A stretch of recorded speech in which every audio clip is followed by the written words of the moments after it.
Alahi. Saya salah satu guru bahasa Indonesia di SMA Parlian 1 Medan, sekaligus mahasiswa PPG kategori pertama, gelombang kedua, Universitas Muslim Nusantara Al-Wasliyah.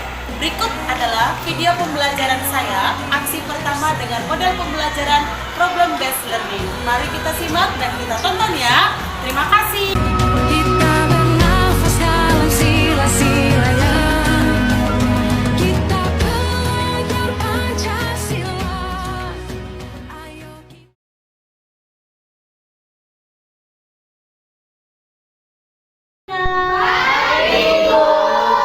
Apa kabarmu hari ini? Luar biasa, yes, yes, yes. Oke, bagus. Ibu sangat senang berjumpa dengan kalian kembali. Apa kamu bahagia hari ini, Nak? Bahagia, Bu. Terima kasih. Baiklah, sebelum kita mulai pembelajaran, baiknya kita awali dengan berdoa, ya. Kita berharap supaya pembelajaran kita hari ini menjadi berkah dan ilmu yang kita dapatkan bermanfaat. Baik, siapa yang memimpin doa kita pada hari ini? Silakan. Rizky ya. Oke, anak-anak ibu semuanya. Iya. Mari kita bersatu dalam doa. Tuhan Yesus Kristus dan berdoa mengucap syukur. Amin. Amin. Terima kasih ya Rizky. Oke, sekretaris Hebi, ada yang tidak hadir hari ini, Nak? Tidak ada, Bu. Hadir semuanya. Ada, Bu. Oke, bagus. Nah, sebelum kita mulai belajar, kita menyanyikan sebuah lagu nasional terlebih dahulu. Ya, coba Ibu undang untuk berdiri semuanya. Nyanyi. Nah, gini tangannya, nah semangat ya. Yuk, semangat. Kita harus menghargai bangsa kita ini. Ya Pancasila, akulah pendukungmu. Patriot proklamasi, sedia berkorban untukmu. Pancasila dasar negara, rakyat adil makmur sentosa. Pribadi bangsaku, ayo maju, maju, ayo maju, maju, ayo maju, maju. Silakan duduk. Baik, sebelum kita mulai belajar untuk masuk materi pembelajaran hari ini, kita akan berliterasi terlebih dahulu. Silakan dibuka buku paket bahasa Indonesianya halaman 96. Saya kasih waktu selama 5 menit kita berliterasi ya. Sudah bisa ya Nak ya, kita mulai ya literasinya. Oke, selamat membaca. Oke, waktunya sudah selesai. Kegiatan literasi kita sudah berakhir. Oke, Ibu mau bakar semangat lagi untuk kalian ya. Masih semangat kan? Masih. Langsung berdiri lagi, berdiri. Kita akan mengguncangkan kelas kita ini dengan semangat kita yang membara ya. Coba masih ingat tepuk PPK? Oke, berasa masih ingat ya kan? Langsung saja ya. Oke, konsentrasi. Tepuk PPK.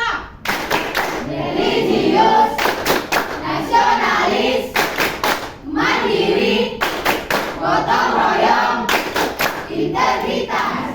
Jadi harus bagaimana? Kalian harus semangat menjalani hari-hari ya. Kalian masih punya kalau Ibu rasa tenaga kalian masih membara ini ya Nak ya. Di masa-masa muda kalian harus semangat. Ketika kalian lakukan apapun kegiatan baik di sekolah, di rumah atau di lingkungan masyarakat, tidak ada alasan tidak semangat. Bisa ya semangat untuk semuanya ya? Bisa. Terima kasih. Baiklah anak ibu, kita akan masuk ke materi pembelajaran. Namun sebelumnya saya mau bertanya terlebih dahulu. Kita di minggu pertama sudah belajar tentang apa? Siapa yang masih ingat pembelajaran kita? Oke, Jenny, silakan Jenny. Mengidentifikasi fakta dan opini dalam teks editorial. Bagus, terima kasih. Silakan duduk Nak. Kita sudah masuk materi mengidentifikasi fakta dan opini dalam teks editorial. Baiklah, hari ini kita akan melanjutkan materi pembelajaran. Kalau minggu lalu kita sudah mengidentifikasi atau menentukan fakta dan opini, sekarang materi hari ini kita sadur ya dari KD nomor 3.6 yaitu menganalisis struktur dan kaidah kebahasaan teks editorial. Nah, di samping kita mengetahui KD-nya, apa tujuan pembelajarannya? Di sini ada dua, ya. Melalui pendekatan saintifik kita akan atau kalian peserta didik ibu mampu menganalisis struktur teks editorial. Yang kedua, kalian mampu menganalisis kaidah kebahasaan teks editorial. Jadi pengerjaan kita dua. Nah, yang pertama nanti kita akan mampu menganalisis strukturnya, dilanjutkan juga nanti mampu menganalisis kaidah kebahasaan. Selamat pagi adik-adik semuanya.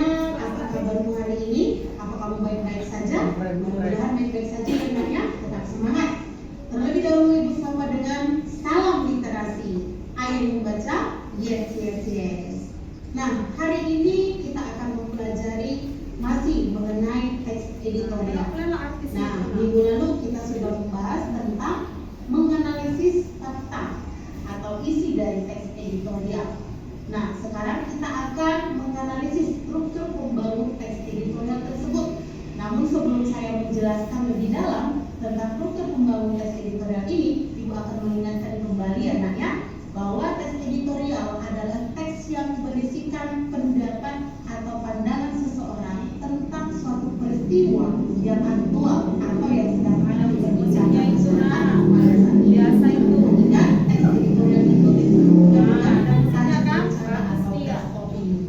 Nah, masalah-masalah atau peristiwa yang boleh diangkat untuk menjadi bahan pembicaraan dalam teks editorial adalah bisa masalah politik, masalah Bisa masalah politik, masalah ekonomi, pendidikan, masalah kesehatan, dan masalah ekonomi lainnya. dan masalah lainnya. Nah, ingat, struktur teks editorial itu dibangun atas tiga. Yang pertama adalah pengenalan isu atau tesis.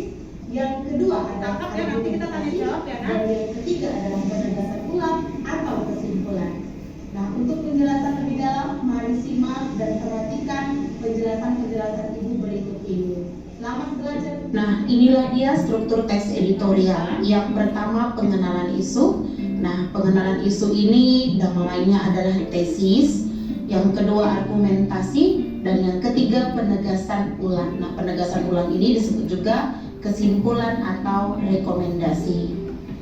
Berbicara tentang pengenalan isu berisikan sudut pandang penulis terhadap masalah yang akan dibahas berupa pernyataan atau teori yang akan diperkuat oleh argumen.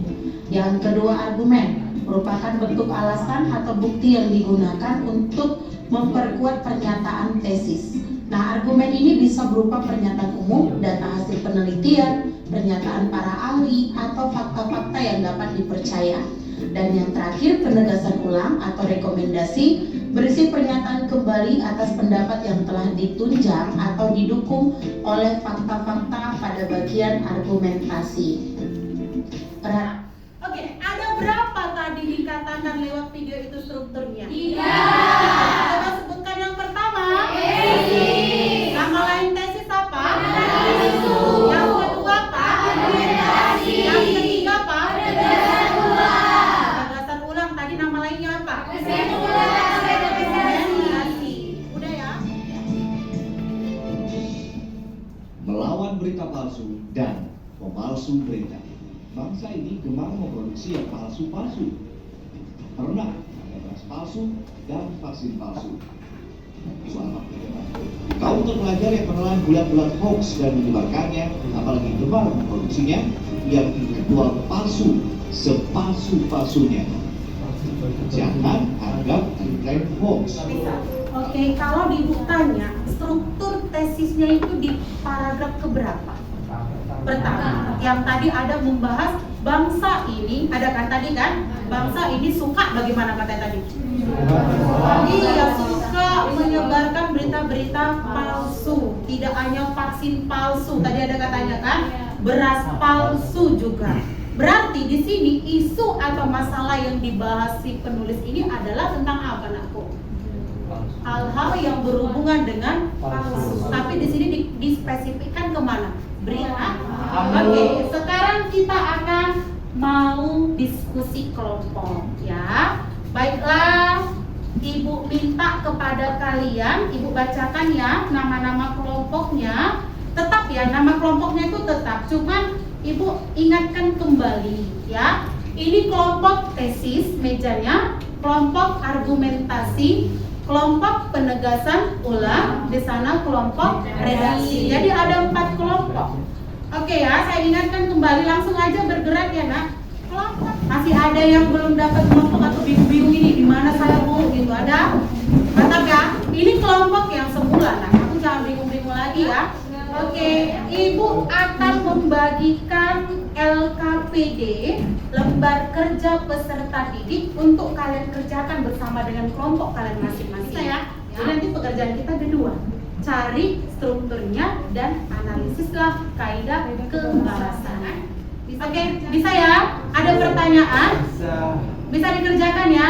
Oke, silakan kerjakan. Saya tunggu ya nak. Bangun dan bukalah matamu, saatnya meraih mimpimu, arahkan pandangan ke depan. Baik, habis waktunya.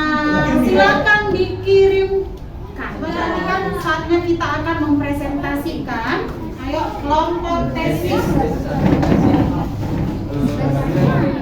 Selamat siang teman-teman. Siap. Kami dari kelompok tesis akan mempresentasikan hasil dari kerja diskusi kami. Halo teman-teman, jadi seperti yang kita tahu, hari ini kita membahas tentang teks editorial dan membahas tentang teks yang sudah diberi dari Bu Sartika. Nah, Ya, presentasi kami dan ucapkan terima kasih. Oke, tepuk tangan.